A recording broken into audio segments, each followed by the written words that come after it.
Muy buenos días a todos. Mi nombre es Samir Pantoja, yo soy residente de primer año de Medicina Interna. El asesor para esta actividad es el doctor David Vélez, médico internista. Nos corresponde la actividad de estudio de casos de dislipidemia en pacientes de riesgo intermedio. Agradezco al servicio de endocrinología, al doctor Alejandro Román, por estar presente pues, en esta mañana con nosotros. El objetivo de aprendizaje para hoy es realizar un enfoque y análisis clínico de los pacientes con dislipidemia de riesgo intermedio, teniendo en cuenta diversas variables implicadas y factores para determinar qué pacientes se benefician de tratamiento farmacológico. El derrotero para esta mañana es, inicialmente vamos a tener un marco teórico corto, donde vamos a enfatizar qué es el riesgo cardiovascular y su relación con el colesterol LDL. Vamos a hablar del tratamiento de dislipidemia. Vamos a basarnos básicamente en las guías de dislipidemia americanas, con su actualización en 2018, y las recomendaciones de expertos de la Sociedad Colombiana de Endocrinología de 2020.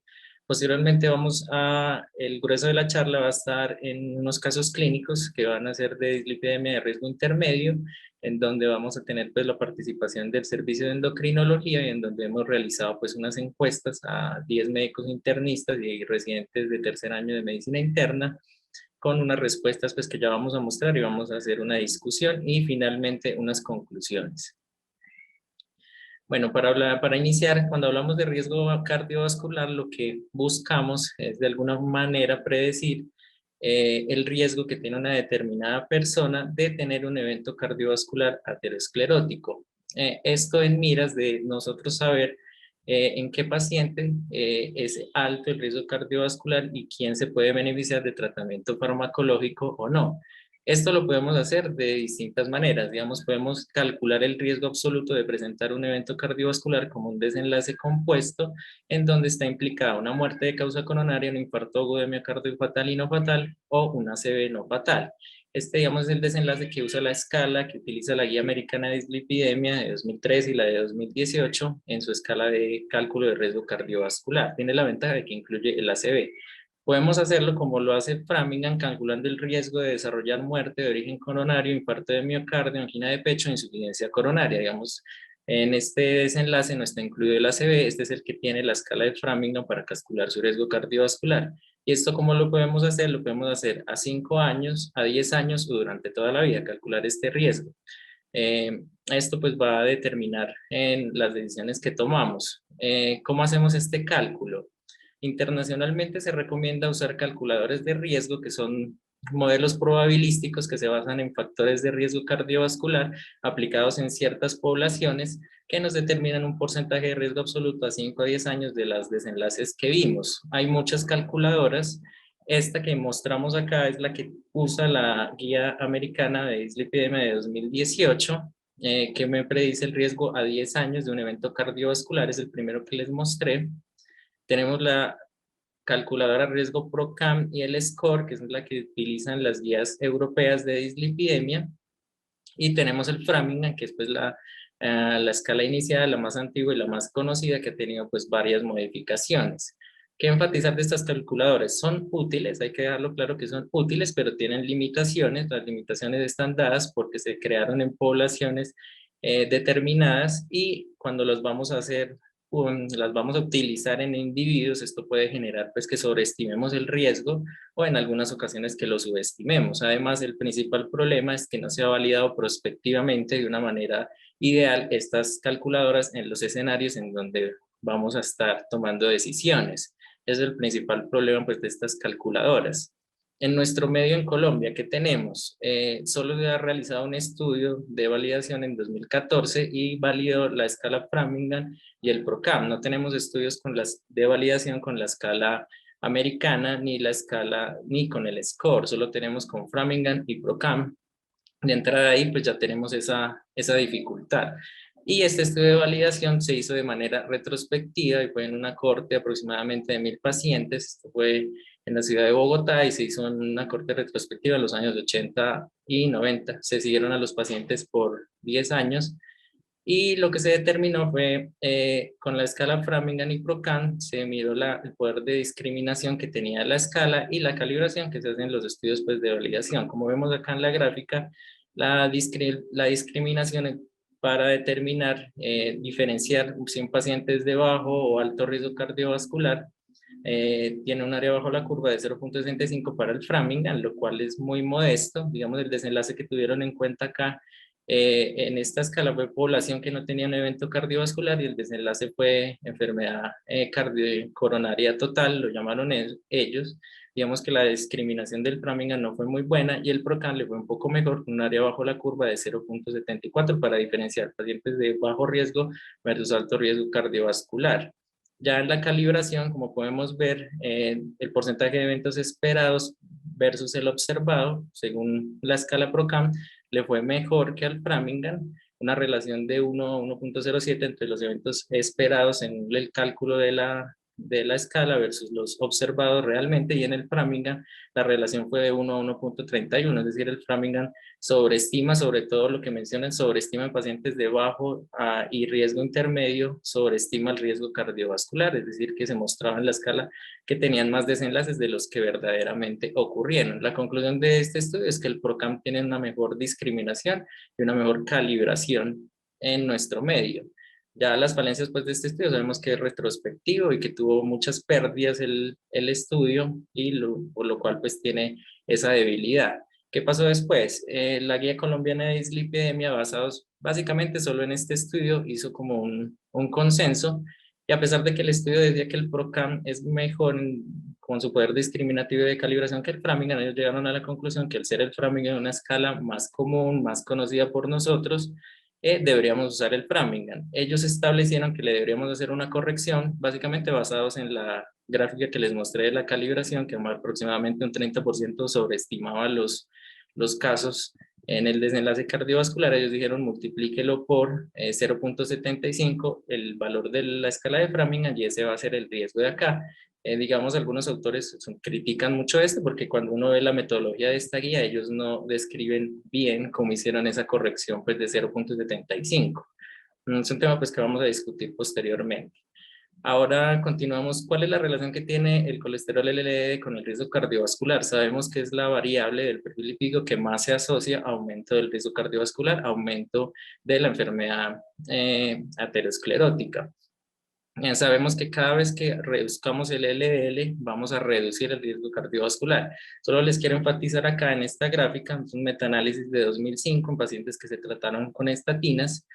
Podemos ver muy claro que por cada reducción de 38 miligramos de colesterol LDL se disminuye un 21% de riesgo de eventos cardiovasculares con desenlace compuesto.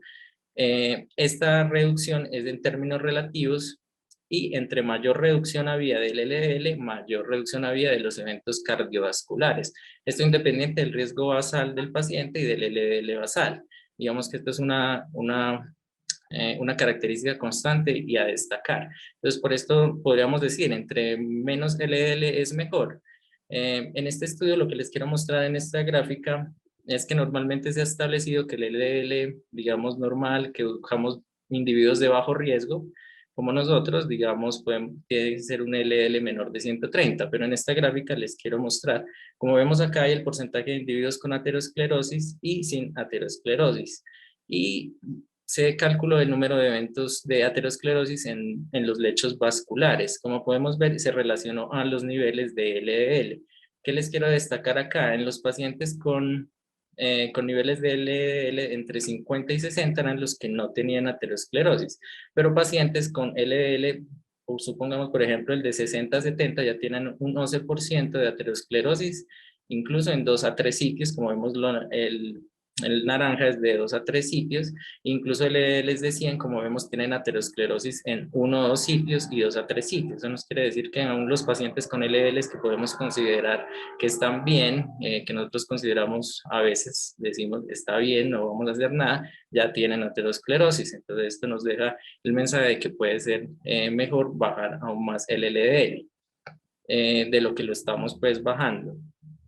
Entonces, quiero en este momento hablar de unos puntos clave. Como ya vimos, la reducción relativa del riesgo cardiovascular es constante independiente del riesgo basal. Ya vemos que si bajamos 38 miligramos de litro de colesterol LDL vamos a bajar un 21%, pero digamos que esa reducción en términos relativos no es tan útil para tomar decisiones en rango poblacional, porque lo que nos interesa es la cantidad absoluta de reducción del riesgo cardiovascular, y esto sí depende del riesgo cardiovascular basal y el valor LDL. Como para hacer un ejemplo de esto, para que lo entendamos mejor, traje pues este ejemplo y supongamos que tenemos dos pacientes, a los dos les vamos a reducir 38 miligramos de cilitro de LDL, con lo que vamos a reducir un 21% de riesgo de eventos cardiovasculares. Miremos el paciente 1, es un paciente de 40 años hipertenso, le hemos calculado pues el riesgo de 10 años de eventos cardiovasculares y el del 2%. Si a este paciente le disminuimos un 21% ese riesgo cardiovascular, la reducción absoluta va a ser tan solo del 0.4 porque su riesgo a 10 años es bajo. Sabemos que si la reducción absoluta del riesgo es baja, el número necesario a tratar si pacientes con estas características a gran escala, el número necesario a tratar va a ser muy grande para obtener un efecto benéfico de la intervención. Miremos el ejemplo del paciente 2, un paciente ya de 70 años, hipertenso fumador, que tiene un riesgo a 10 años de presentar un evento cardiovascular del 30%. Ese mismo 21% de reducción, bajándole 38 miligramos de colesterol, va a determinar una reducción absoluta del 6.3% de ese 30% que tiene de riesgo. Esto en términos poblacionales sabemos, entonces van a necesitar un número necesario de tratar mucho menor y va a ser mayor el beneficio en esta población. Entonces, este es un problema inicial que en los pacientes que tienen un riesgo bajo, un riesgo intermedio, que por cálculo de riesgo cardiovascular nos da menor al 10%, esa reducción relativa va a ser menos que en los pacientes que tienen alto riesgo cardiovascular, y en términos poblacionales, pues eso va a determinar que sea más difícil ver el efecto benéfico.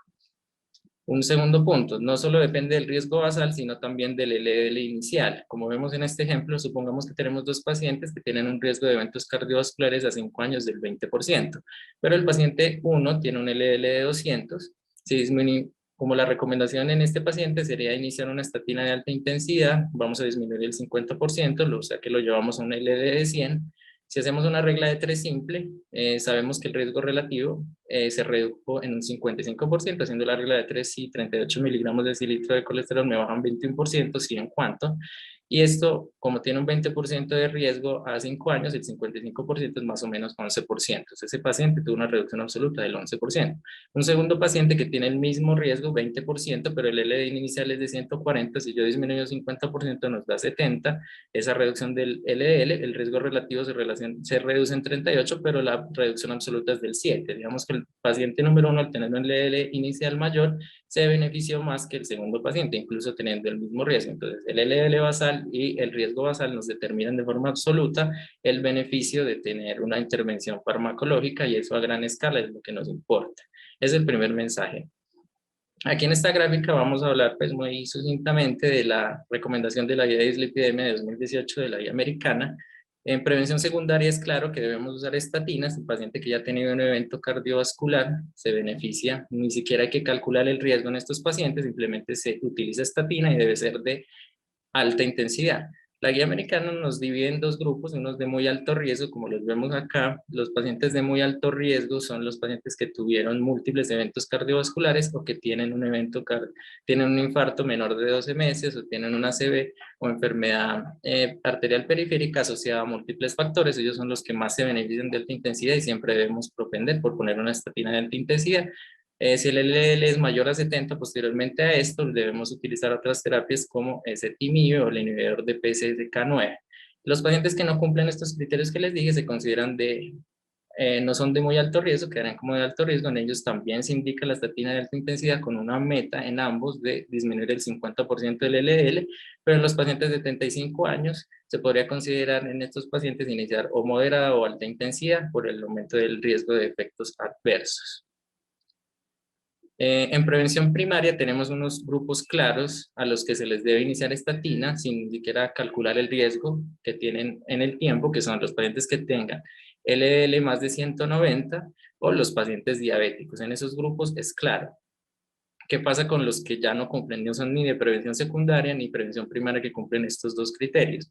Debemos hacer un cálculo del riesgo. Las calculadoras de riesgo se hicieron en población entre 40 y 75 años, es decir, que los pacientes menores de 40 años teóricamente no les podemos aplicar pues esa escala. En ellos la guía nos recomienda que podemos hacer una conversación con el paciente, mirar con él, hacer un juicio clínico y si mencionan que si hay pacientes que tienen riesgos de si tienen una impresión diagnóstica de una hipercolesterolemia familiar, un diagnóstico, se puede iniciar estatinas en estos pacientes.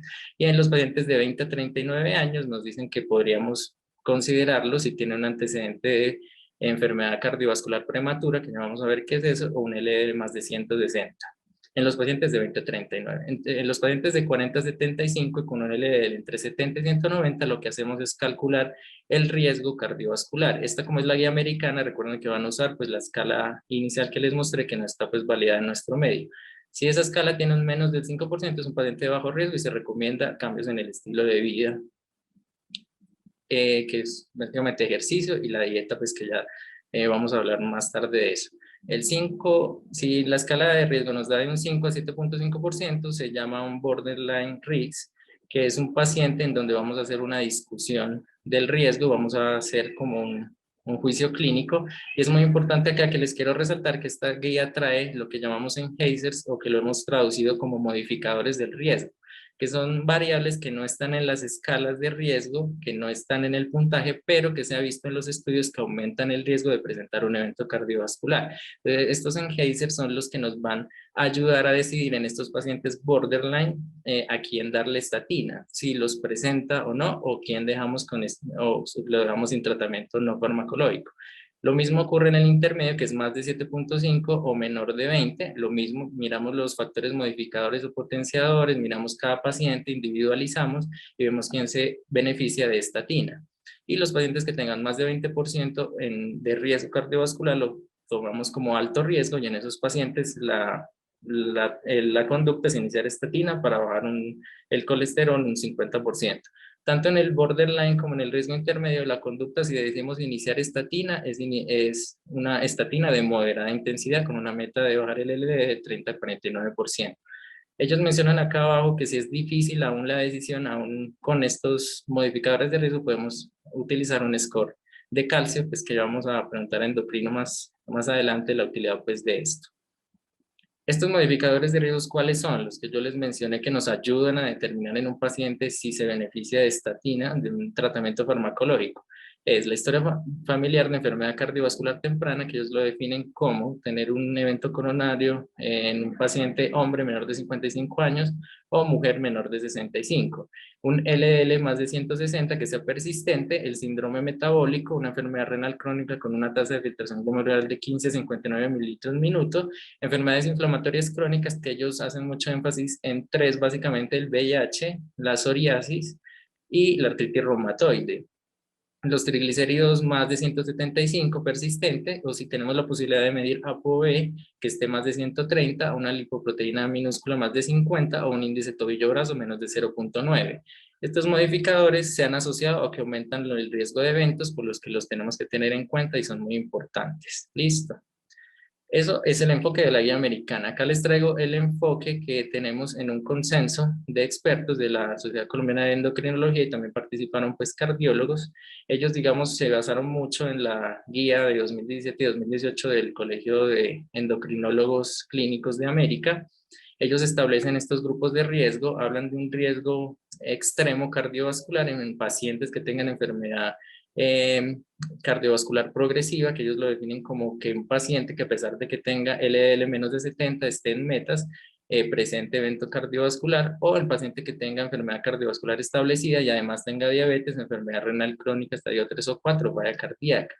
Ese paciente son de riesgo extremo, y los que nos determina esta guía es una meta de LDL de 55, menor de 55 debe ser su LDL. Vemos que en las guías americanas no establecen una meta, sino un porcentaje de reducción, que en este caso sería más del 50%. Y una meta de colesterol no HDL menor de 80. Ese es el riesgo extremo. Hay pacientes de muy alto riesgo, que es los que no cumplen pues las anteriores características, pero ya tienen un evento coronario agudo, enfermedad vascular periférica, carótida coronaria, o una escala de Framingham corregida para Colombia en más del 20% a 10 años. O pacientes diabéticos o enfermedad renal crónica estadio 3 o 4 con más de un factor de riesgo cardiovascular. En esto es la meta del LDL es menor a 70. También nos ponen una meta de colesterol no HDL que es menor a 100. Hay otro grupo que es el de alto riesgo. El de alto riesgo serían pacientes que tengan más de 2 factores de riesgo cardiovascular y un Framingham de 10 a 20% a 10 años, o que sean diabéticos o enfermos renales crónicos en otros factores de riesgo. En ellos la meta es menor de 100. Y digamos, el grupo de riesgo intermedio para la escala americana en este consenso es estos pacientes, que son los de riesgo moderado, que la guía no lo define como menos de 2 factores de riesgo cardiovascular y un Framingham menor a 10%, corregido para Colombia a 10 años. En estos pacientes la meta de LDL es menor a 100 y el colesterol no HDL es menor a 130. Digamos, yo interpreté de la guía que hacen más énfasis en la importancia de tener una meta, pero no especifican exactamente en estos pacientes de riesgo moderado a qué pacientes se les debería pues, iniciar manejo farmacológico o solo manejo no farmacológico. Digamos, lo dejan como a consenso y a juicio clínico. Nos dicen, llegue a la meta de 100 y ya, digamos, en cada paciente determine quién se beneficie de manejo farmacológico o no farmacológico. Eso es pues la interpretación que yo hice de este caso. Y el riesgo bajo cardiovascular es el paciente que no tenga factores de riesgo cardiovascular y la meta de él es más laxa con un LDL menor a 130. Estos son los factores de riesgo que utilizan en el consenso para yo determinar si son más de 2 o menos de 2. Digamos, son los que conocemos clásicamente, ahí los tienen pues para que los puedan ver. Hay unos mayores, hay unos adicionales, eso es lo importante, y unos no tradicionales. Todos estos pues dan puntaje en esa, cuando valoramos qué factores de riesgo tiene el paciente. Y por último les quiero traer la guía colombiana, que es de 2014. La guía colombiana lo que hizo fue con la guía americana que salió en 2013, establece unos grupos a los cuales les debemos dar estatina de alta intensidad, que son los que vimos en la americana. Entonces, los que ya tengan enfermedad cardiovascular establecida, estatina de alta intensidad, LDL más de 190, diabéticos, tipo 2 mayores de 40 años que tengan un factor de riesgo cardiovascular y LDL más de 70. Y lo que hizo la guía colombiana es decir, hay un grupo de alto riesgo, que serían los que les calculamos un Framingham mayor a 10 años según la recalibración que ellos hicieron. Entonces, para Colombia, un paciente es de alto riesgo si es un Framingham mayor a 10%, si calibrado con el 0.75.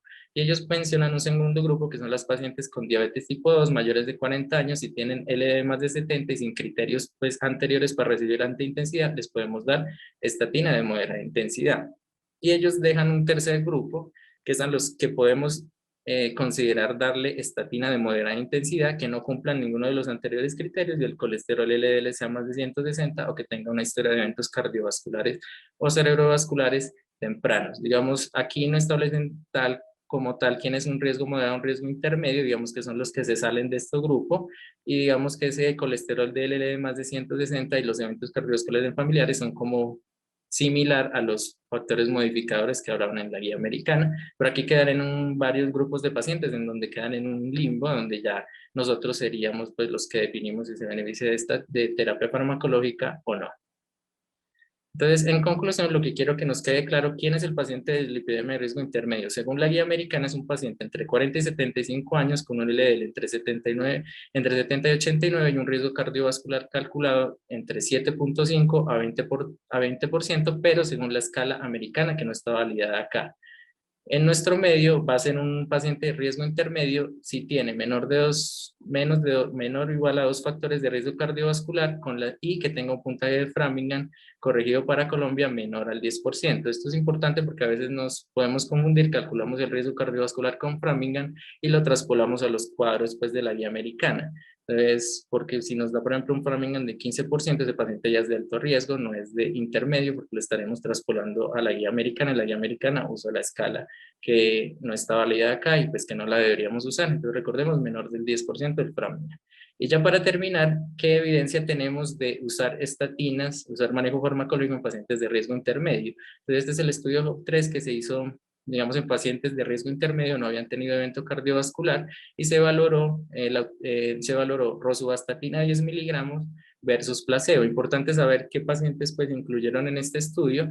Miren, eran hombres mayores de 55 años o más o mujeres mayores de 65, o sea, ya fue un paciente con a una edad determinada y que tuviera más de uno de estos factores de riesgo, aumento de la relación cintura-cadera, que eso lo determinaron más de 0,85 para mujeres y más de 0,90 para hombres, que tenga un HDL bajo, que haya tenido uso reciente de tabaco, que tenga glicemia alterada en ayunas, pero ahí hago la anotación que también incluyeron un 5% de pacientes diabéticos, pero que tuvieran un diagnóstico reciente y solo usaran un hipoglicemiante oral, antecedente familiar de enfermedad cardiovascular prematura, que lo definieron como previamente les dije, una disfunción renal leve, que ellos lo definen como tasa de filtración glomerular menor de 60 mililitros minuto, y también incluyeron mujeres que tuvieran 60 años, pero que tuvieran al menos 2 factores de los anteriormente mencionados. ¿Que encontraron ellos? Que los pacientes que les administraron rosuvastatina 10 miligramos tenían una reducción del 24% en el desenlace primario. El desenlace primario fue un compuesto de evento cardiovascular, en donde estaba incluida la enfermedad coronaria, el infarto fatal y no fatal. Se encontró un 24% de disminución en el paciente con pacientes que utilizaban rosuvastatina. En esta gráfica podemos ver pues, el Kaplan-Meier de estas intervenciones. Podemos ver los pacientes se siguieron aproximadamente de 5 a 5.8 años. Podemos ver que el efecto de la rosuvastatina en beneficio en el desenlace se puede ver entre 3 a 4 años. Podemos ver acá en ACV aproximadamente ya se ve incluso empezando el primer año, en infarto de miocardio a los 2 años, y en la revascularización coronaria se puede ver incluso en los primeros meses se ve el beneficio de la rosuvastatina. Yo hice el ejercicio de utilizar estos datos del estudio HOPE y para calcular lo que, como hemos mencionado, la importancia para decidir si un paciente necesita estatina o no es ver el número necesario a tratar en esa población. Entonces, con estos datos podemos ver que hay una reducción absoluta, solo es del 1%, una reducción relativa del 23%, que parece mucho, pero la reducción absoluta solo es del 1%, y el número necesario a tratar en pacientes de riesgo intermedio con esos criterios de inclusión, que eran pacientes, como vimos, ya de una edad avanzada y con varios factores de riesgo, el NNT es de 91. Para tenerlo en cuenta, pues que es un NNT que siempre se necesita tratar 91 personas para tener un efecto benéfico de esa terapia con estatina. Bueno, entonces en este punto ya vamos a iniciar con los casos clínicos. Como les dije, va a haber una encuesta que se le hizo a médicos internistas y R3 y la vamos a presentar pues al final. Este caso número 1 es un paciente de 60 años, masculino, sin antecedentes patológicos, sedentario, no fuma, come fritos todos los días y productos de panadería. Toma también alcohol cada fin de semana. Tiene un IMC de 29 kilogramos por metro cuadrado y tiene un perímetro abdominal de 85 centímetros. Y la presión arterial es de 130/75. Estos son los laboratorios que tiene el paciente. Entonces tiene un colesterol total de 220, un HDL de 39, triglicéridos de 150, un LDL de 150, una glucosa sérica de 90, una creatinina de 0.8 y tiene un análisis sin proteínas y un sedimento inactivo. ¿Qué hacemos el análisis acá? Lo que voy a hacer acá es analizar el paciente con esos paraclínicos según las guías AHA americanas y según el Congreso de Endocrinos. Entonces, cuando lo miramos por guías AHA, este paciente con este perfil lipídico tiene un riesgo del 13.1%. Es didáctico porque ya sabemos que no hay la validación, pero la idea de esta actividad es como comparar cómo nos va calculando con Framingham, ajustado para Colombia, y cómo nos va con la escala americana. Entonces, primero vemos que según la escala americana, este paciente tiene un riesgo de 13.1% a 10 años de tener eventos cardiovasculares, por lo que según el algoritmo lo ubicamos en un riesgo intermedio. Vemos que el paciente no tiene factores modificadores de los que nos mencionaba la guía, no cumple ninguno de esos, y según las recomendaciones de la Guía de Expertos de Colombia de 2020, este paciente tiene un Framingham ajustado para Colombia de 9%. Inicialmente es del 12%, pero lo multiplicamos por 0.75 y nos da un riesgo de 9%. Y tiene los siguientes factores de riesgo. Tiene un colesterol alto y tiene un HDL bajo, que según los factores que nos muestra la guía son esos dos los que el paciente tiene. Entonces, un paciente de riesgo moderado tiene 2 factores de riesgo cardiovascular y tiene un Framingham del 9%. Entonces, digamos, vamos a hacer la encuesta. Previamente, digamos, yo siendo el médico pues, de este paciente, yo consideraría que tiene un riesgo intermedio moderado y yo le daría estilos de vida saludable, formularía ejercicio y le daría un control de un perfil lipídico en 3 meses. Esa sería mi conducta. Entonces, posteriormente vamos a mostrar cuál es la conducta que determinaron, digamos, los 10 médicos internistas y los residentes. Había dos opciones de pregunta: cambios en estilo de vida y estatinas de moderada intensidad, o solo cambios de estilo de vida y control en 3 meses, como lo definí yo. Digamos, yo lo definí este paciente solo con estilos de vida porque no tenía los factores modificadores. Digamos que es un paciente que le daría chance. Obviamente habría que motivarlo a que haga actividad física, que mejore sus estilos de vida, su dieta, y le daría el chance inicialmente sin estatina al no tener los factores modificadores.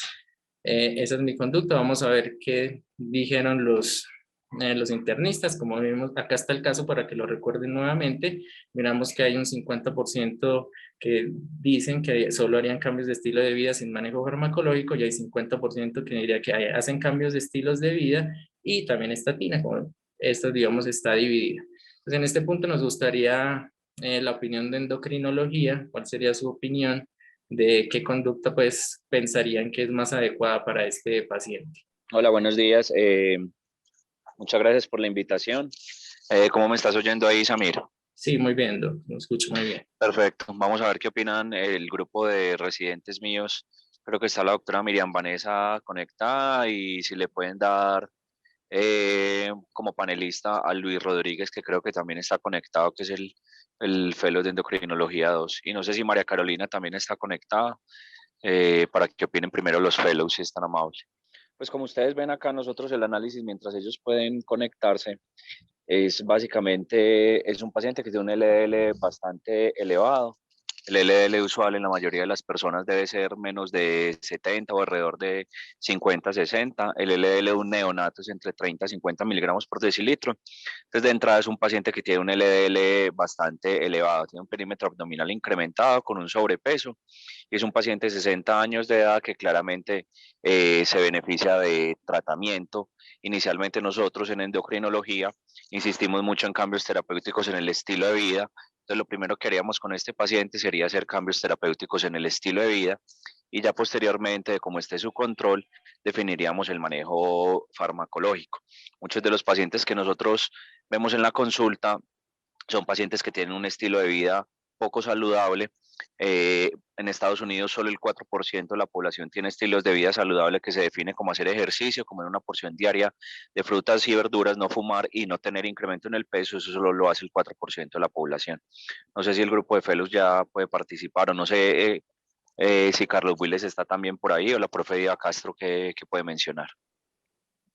Ya está como panelista la profe Diva, Luis Rodríguez y Miriam Vanessa. María Carolina no la encontré y tampoco a profe Willes, pero si algo me avisan por el interno cómo los puedo encontrar para ascenderlos. Hola, sí, muy buenos días. ¿Me escuchan? Luis, sí, Sí, ahí se te Douglas. oye bien. Perfecto, no, yo estoy completamente de acuerdo con la posición de que es un paciente que tiene un colesterol muy elevado y que se debe hacer las intervenciones en esa secuencia de inicialmente cambios en el estilo de vida, y si no hay una buena respuesta y el descenso a pesar de la adherencia, que es los problemas más importantes a este tipo de estrategia, deberíamos establecer una terapia farmacológica, no esperar a que el paciente progrese en su. Hola, buenos días. Acá estamos también conectados con el profe Willes, completamente de acuerdo. Yo creo que en este paciente la conducta inicial sería implementar primero cambios en el estilo de vida y hacer un control posterior para ver cómo evolucionan los niveles de LDL. En este caso puntual, claramente no iniciaríamos de entrada estatina. Yo creo que somos enfáticos en que en este escenario de este paciente lo primero que se debería hacer es tratar de implementar estrategias en cambios de la dieta y actividad física. Buenos días, totalmente de acuerdo, e insistir en algo: el azúcar, la harina, los ultraprocesados, las hojaldres y la panadería es lo primero que deberíamos erradicar para ayudar a que este paciente le baje el colesterol. Yo quería preguntarles algo al servicio de endocrinología y de antemano, pues muchas gracias por la participación. Entonces yo creo que queda claro que a este paciente primero se le hacen cambios en el estilo de vida. Nosotros como internistas a veces estamos con estos pacientes y evaluamos que pasan dos cosas: o que el paciente no cumple con esas expectativas, con esas metas de cambiar sus estilos de vida, o que así lo hace, así lo haga, de todas formas, ese LDL no baja lo que quisiéramos. Teniendo en cuenta que para el consenso de endocrinología y que se basa mucho en las guías de la ACE, la meta debe ser un LDL menos de 100. ¿Qué instrucciones nos darían los internistas si yo, siguiendo a este paciente varias veces, veo que no, que logré bajar el LDL, digamos, de 150 a 120, a 115, pero no logré esa meta? ¿Eso ameritaría manejo farmacológico? David, hola. Yo creo que es una pregunta muy importante. Uno acá, y ahora Carlos dará su opinión, uno puede ver el vaso medio lleno, medio vacío. Yo soy muy pesimista porque la mayoría de los pacientes no cambian, no hacen estilo de vida. El que ha sido vago casi siempre va a ser vago, a no ser que le laven el cerebro, que para eso el profe Juan David es muy bueno, porque llega, mira qué signo del zodiaco es, qué ascendente es. Pues la mayoría de los pacientes en la vida real pues no van a cambiar. Entonces, si luego de 3 meses de cambios terapéuticos en el estilo de vida el paciente no cambia, hay que ponerle estatinas. Y 2, el perfil lipídico, sobre todo el LDL y HDL, es muy determinado genéticamente. Un 50% de las alteraciones del colesterol posiblemente tengan una determinación genética. Entonces, muchos pacientes, así hagan cambios terapéuticos en el estilo de vida, van a seguir con el LDL moderado. Entonces, si a los 3 meses el paciente no ha querido cambiar o no ha bajado el LDL lo suficiente, pues sí le pondría estatinas.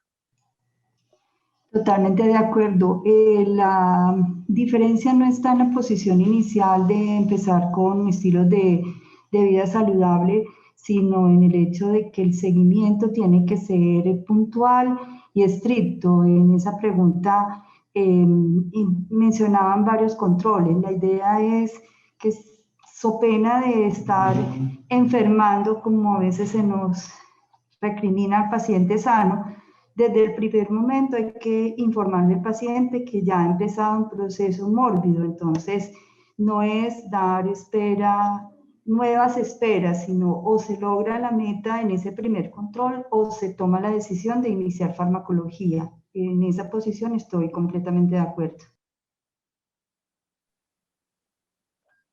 Perfecto, muchas gracias. Sigamos con el siguiente caso, por favor, Samuel. Listo. Listo. El caso número 2 es una paciente femenina de 64 años, hipertensa, manejada con los Sartán 50 miligramos cada 12 horas, no tiene antecedentes familiares, también tiene unos hábitos de vida saludable, digamos, ella dice que come fritos y agua de panela frecuentemente, sedentaria, no fuma, tiene un IMC de 32 kilogramos metro cuadrado, tiene un perímetro abdominal de 90 y tiene una presión arterial de 130/80. El perfil lipídico de esta paciente que nos llega a consulta es el siguiente: colesterol total de 220, un HDL de 40, unos triglicéridos de 152, un LDL de 150, tiene una glucosa sérica de 115, una creatinina de 1.2 que nos da para una tasa de filtración glomerular de 48 mililitros minuto según CKD-EPI, y que hace 3 meses hacemos la anotación que también tenía pues ese mismo valor de creatinina, o sea, que tiene una enfermedad renal crónica y tiene un análisis sin proteínas, con un sedimento inactivo. El análisis que yo hice con este paciente, entonces, según las guías americanas, tenemos una paciente que si le calculamos el riesgo cardiovascular a 10 años de esta paciente es de 8%, pero tiene unos factores modificadores, como digo, tiene unos malos hábitos de vida saludable, tiene un IMC aumentado, tiene un perímetro abdominal aumentado y también al tener enfermedad renal crónica, este es un factor modificador que nos menciona la guía americana, que si uno se va a los suplementos de esa guía, menciona que tiene un RR de 1.38 para, digamos, tiene más riesgo de un evento cardiovascular adverso que ese mismo paciente con ese 8% de riesgo, pero sin enfermedad renal crónica. Recuerden que esto pues no está, esta enfermedad renal crónica, el síndrome metabólico no están incluidos pues en la escala de riesgo. Esto es muy importante, la paciente tiene un síndrome metabólico, cumple los criterios y esto nos da un RR de 2.35 para tener más eventos cardiovasculares que el paciente que no tiene síndrome metabólico. Según la recomendación de expertos de Colombia de 2020, esto sí nos llama mucho la atención que cuando uno lo calcula, el riesgo es apenas del 3% en esta paciente, dado principalmente porque es mujer y las mujeres tienen menor riesgo. En esta escala se ve mucho la diferencia. El riesgo solo es del 3%, es menor del 10%. pero tiene unos factores de riesgo cardiovascular, tiene el LDL alto, tiene el colesterol total alto, tiene el HDL bajo, tiene enfermedad renal crónica, tiene síndrome metabólico y tiene hipertensión. Entonces miren como para contrastar que las escalas de riesgo también necesitan un poco de contexto y de juicio clínico, a pesar de que es de un 3%, esta paciente considero que ya tiene varios modificadores del riesgo, tiene alto riesgo, tiene unos factores que no me dejan tranquilo, y yo consideraría en esta paciente, mi conducta fue que sí le iniciaré una estatina de moderada intensidad inicialmente. Esa fue mi conducta. Cambios de estilo de vida, porque hoy, como ya vimos, siempre se hacen las dos intervenciones, se hacen cambios en estilo de vida y se da manejo farmacológico. Esa sería mi conducta con esta paciente. Vamos a ver qué respondieron los internistas. Miren que en esta paciente, si un 70% estuvo de acuerdo en iniciar cambios de estilo de vida y estatinas de moderada intensidad, y un 30% solo haría cambios de estilo de vida sin manejo farmacológico inicialmente. Entonces, igualmente quisiera saber pues la opinión del servicio de endocrinología con esta paciente. Hola, buenos.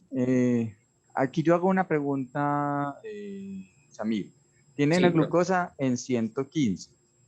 ¿Sabríamos cómo está su glucosa postcarga o tenemos idea de cómo está su hemoglobina glicada? Sí, o sea, pero no tenemos el dato, pero digamos con el profe lo planteamos como que cumplía criterios para prediabetes. Listo. Solamente para prediabetes, para que Hago nos la quedara. pregunta porque específicamente recuerden que la glucosa de ayunas llega tarde al diagnóstico de la diabetes, que la sensibilidad de una glucosa de ayunas para el diagnóstico de diabetes estará en un 45, máximo 50% en el mejor de los escenarios, y que si yo a esta paciente la pongo en una carga de 75 gramos, es posible que más o menos alrededor de un 15-20% de los sujetos que están en este valor de glucosa de ayunas ya estén por encima de 200 a las 2 horas y estén hacia el diagnóstico más de diabetes que de prediabetes. Obviamente entendiendo que el diagnóstico se hace por la confirmación de dos pruebas que vayan en el mismo sentido. Sin embargo, yo quisiera aquí destacar que a veces despreciamos a la glucosa en ayunas y no es lo mismo ser prediabético de 105 que de 115 que de 123, porque de alguna manera en ese proceso fisiopatológico, cuando usted tiene mayor elevación de la glucosa en ayunas, también le habla de más avance dentro de ese proceso de freno del control que tiene el paciente. Entonces, solo como para aportar que esto le podría usted medio cambiar. Si usted dice que ese paciente a las 2 horas está por encima de 200, fíjense que si aquí ya hay una balanza que dice 7 de cada 10 lo tratarían con estatina, y si yo le dijera que ese paciente no está tan prediabético, sino que puede que ya sea diabético, fíjense que la balanza se inclinaría mucho más a favor de darle tratamiento con estatina. Perfecto, profe, muchas gracias. No sé si están en desacuerdo con la opinión de Samir de iniciar estatinas o alguno de los endocrinólogos harían cambios en el estilo de vida inicialmente. Me parece que tiene muchos factores de riesgo asociados a este paciente. Yo Sí, aquí, ay, hágale, perdón. profe. No, hágale, profe Willis. Gracias, Alejo. Yo aquí aportaría otra cosa, y es que, vea, hombre, uno dice que es que cambien el estilo de alimentación, y usted realmente se da cuenta que estamos engañados con la comida. Estamos muy engañados. Nos pusieron unas etiquetas que dicen que es saludable, que es el fit, que es el gran, que es el no sé qué. Muchachos, tenemos que enfocarnos en mirar los ingredientes, que es la letra chiquitica del contrato que no se ve en la etiqueta. No se enfoquen en calorías, sino en los ingredientes.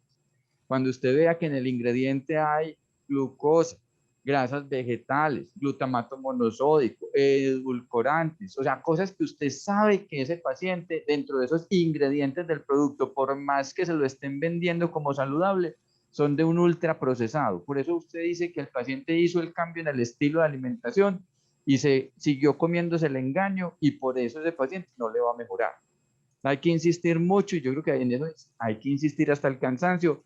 Coma cosas que vienen de la tierra, vienen del árbol, se pudre si se queda afuera o tiene una mamá biológica. O sea, el huevito salió de la gallina y el pedacito de carne del marranito o de la vaca o el pescado. Pero si usted entiende que realmente hay que erradicar dentro de la mejor medida de las posibilidades el ultraprocesado y consumir cosas que vengan naturales, es mucho más probable que la respuesta sea mejor en términos de el cambio del perfil lipídico. O sea, que sí, que hay genética, claro, indiscutiblemente hay genética, pero creo que es que no estamos dando la indicación que es y tampoco sabemos formular ejercicio, que esa es la otra cosa. Entonces realmente necesitaría una asesoría y recuerden que no es solo cardio, sino cardiotono, porque realmente el músculo está engrasado, entonces hay que sacarle la grasa al músculo para poder que se active el metabolismo del paciente.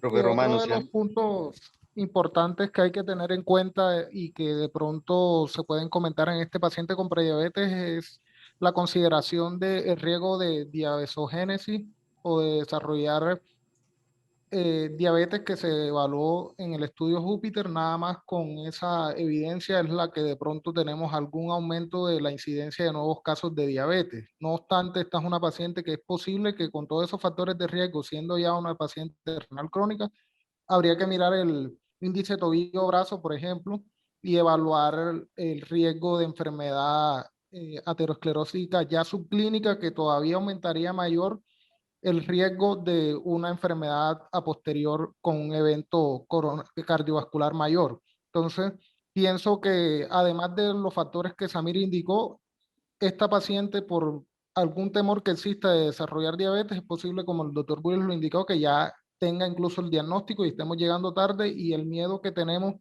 de que iniciemos una estatina nos aumente el riesgo del diagnóstico de diabetes, no debemos considerarlo tanto, y más todos los beneficios que le va a dar la estatina, que creo que es uno de los puntos que siempre discutimos de si existe mayor riesgo de diabetes versus el riesgo cardiovascular per se que ya esta paciente tiene.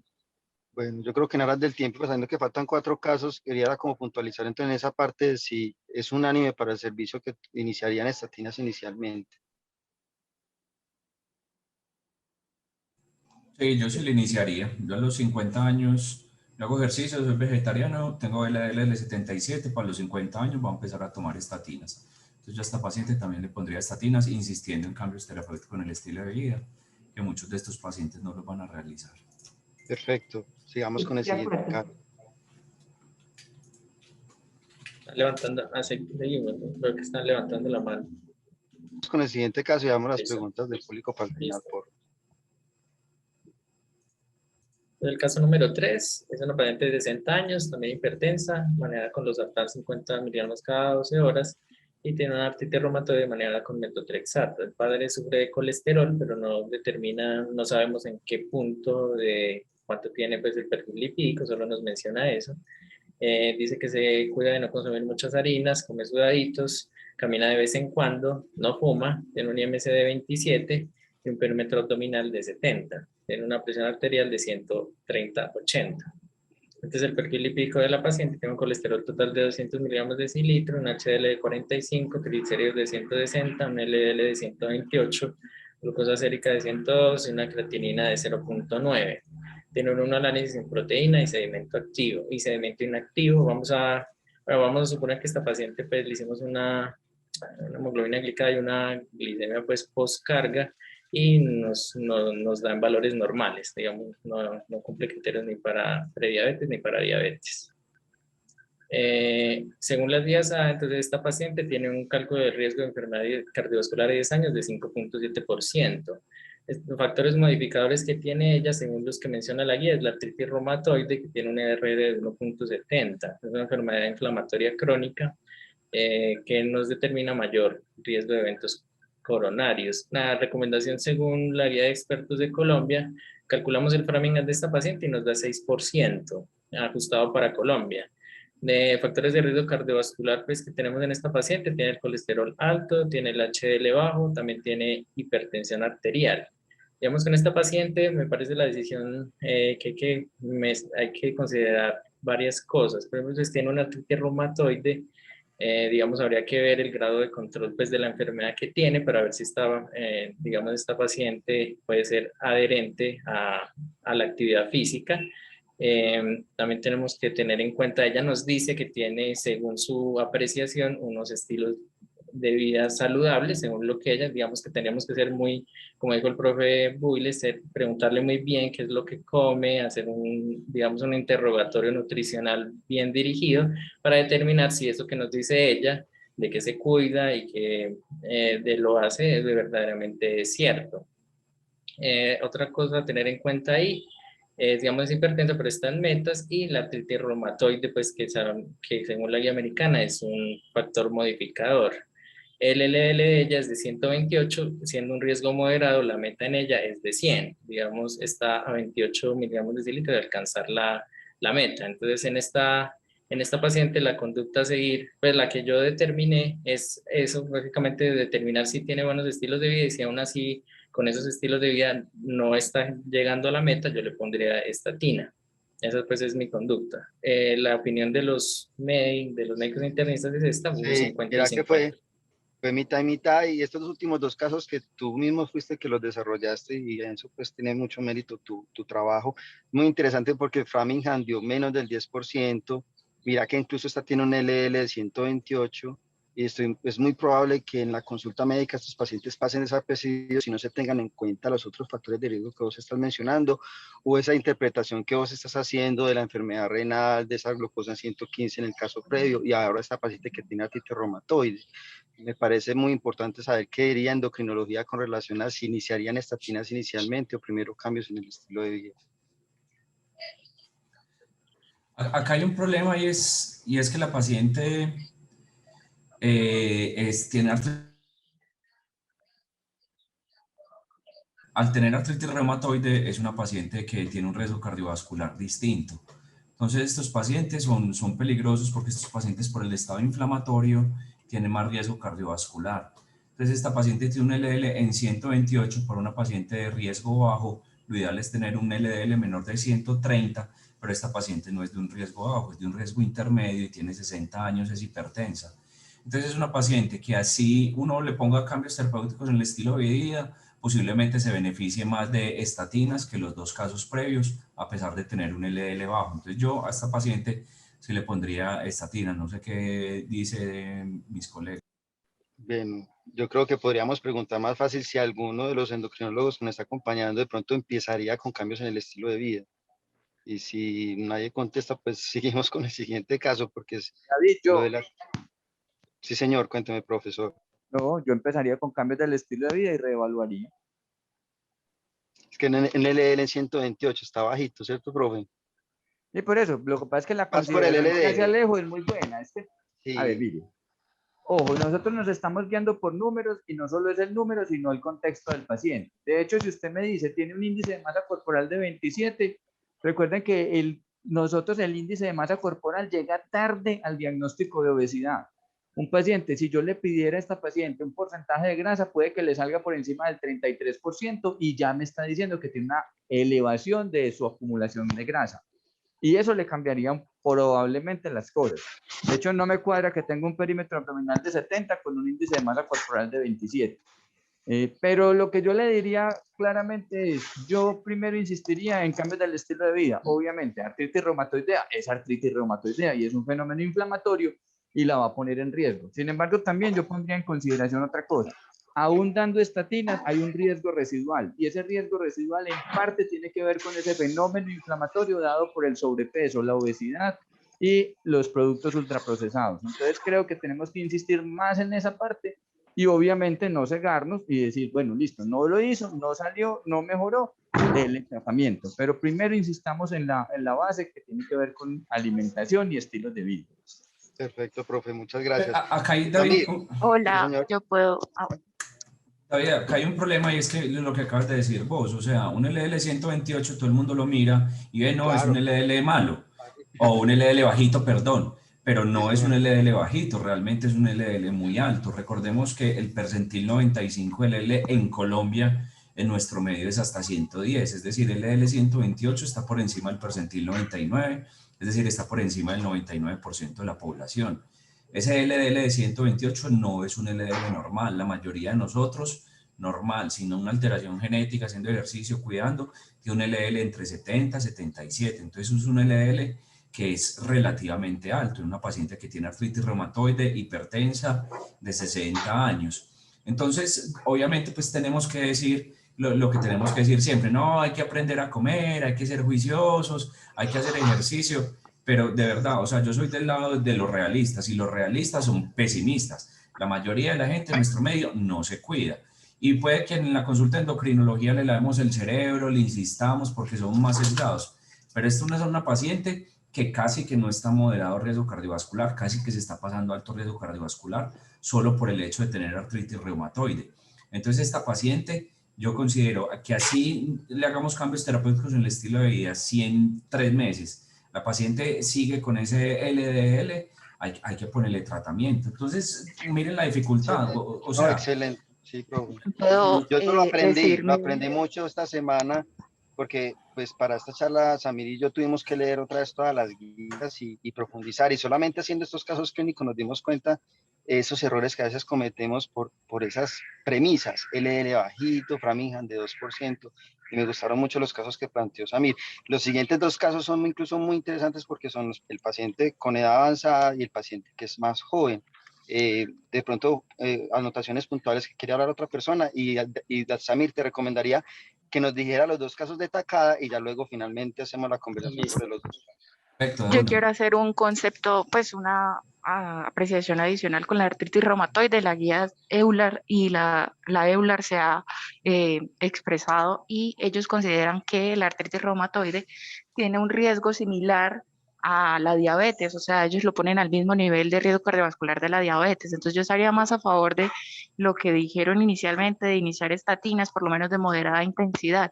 De hecho, ellos para los pacientes con artritis reumatoide consideran que un LDL elevado es por encima de 70 miligramos sobre decilitro y recomiendan en esta población con artritis reumatoide iniciar estatinas. Esas son recomendaciones de la EULAR, ¿no? Esto, pues obviamente siguiendo las otras recomendaciones de la AJA y la ACC, también pues se siguen estas recomendaciones y recomiendan especial interés o especial cuidado, sobre todo con aquellos que tengan enfermedad activa por presencia de manifestaciones o extraarticulares o porque el factor reumatoide o los anticitrullinas sigan elevados, o aquellos que tienen artritis reumatoide de larga duración, sobre todo aquellos que tienen más de 5 o 10 años de artritis reumatoide, recomiendan en riesgo intermedio iniciar estatina, por lo menos de moderada intensidad, y ya con niveles más altos de LDL, pues sí iniciar una de alta intensidad. Y lo mismo aplica, ellos han descrito lo mismo para pacientes que tienen espondiloartritis o artritis psoriática.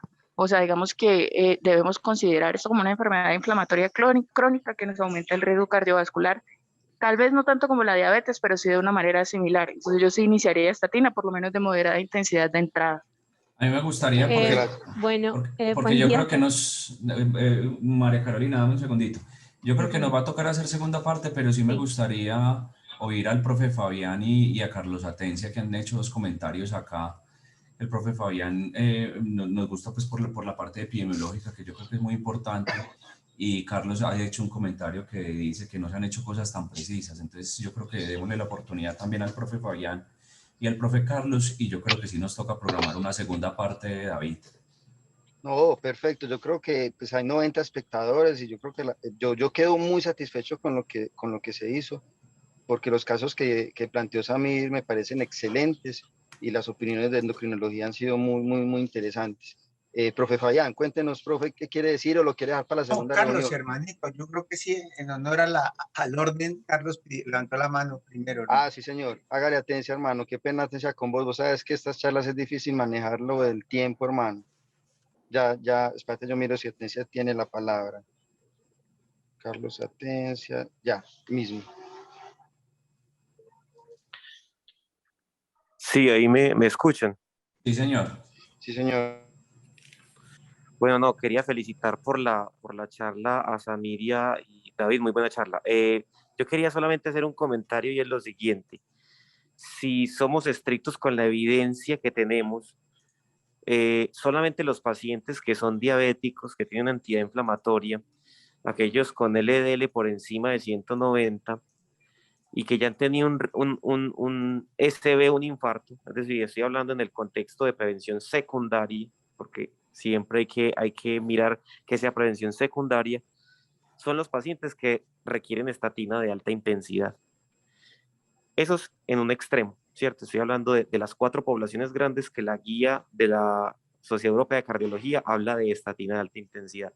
Quienes están en el otro lado, es decir, los pacientes jóvenes que se cuidan, son pacientes que tenemos esa gran oportunidad de educarlos y de cambiar su estilo de vida para siempre y para su vida.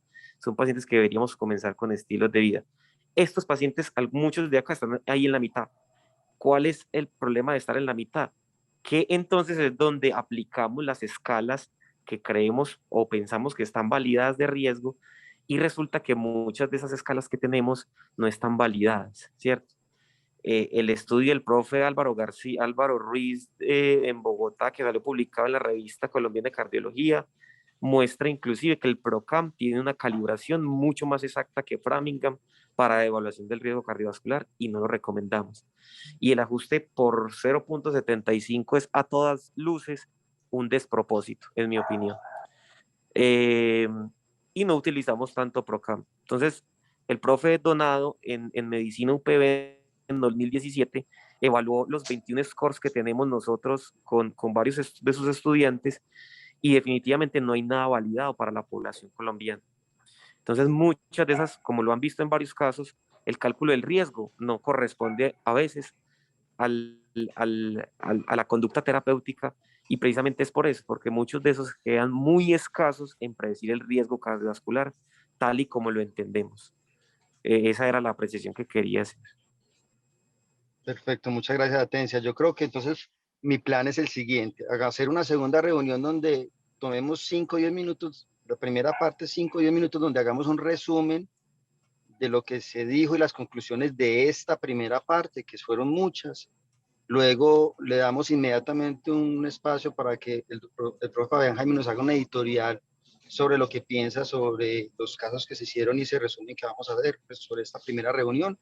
Y luego planteamos los otros 2 casos que tenemos, que son muy importantes porque es el paciente en edad avanzada y el paciente menor de 30 años, con LLs un poquito más elevados, y obviamente ojalá endocrinología nos pueda acompañar y ya finalmente a sacar conclusiones al final con más tiempo y que todos los internistas y todos podamos participar. Nos hemos metido con temas muy difíciles, troponina, y sabíamos que son temas complicados, que son temas que pueden necesitar más de 1 hora, así que no, hagámosle, la gente está motivada. Entonces muchas gracias al Servicio de Endocrinología, de verdad. Perfecto, muchas gracias por la invitación. Entonces nos avisan y hacemos la otra semana o cuando ustedes podamos, cuando puedan. Nosotros siempre estamos disponibles. Perfecto, muchas gracias. Vamos a contar mucho también con la disponibilidad de Fabián y de ustedes. Yo les planteo fechas. Bueno, muchas gracias. Muchas gracias a los Mis profes. felicitaciones, hermano. Muy Gracias, bien. profe. Felicito. Muchas Que estén muy gracias. bien, hermano. Chao.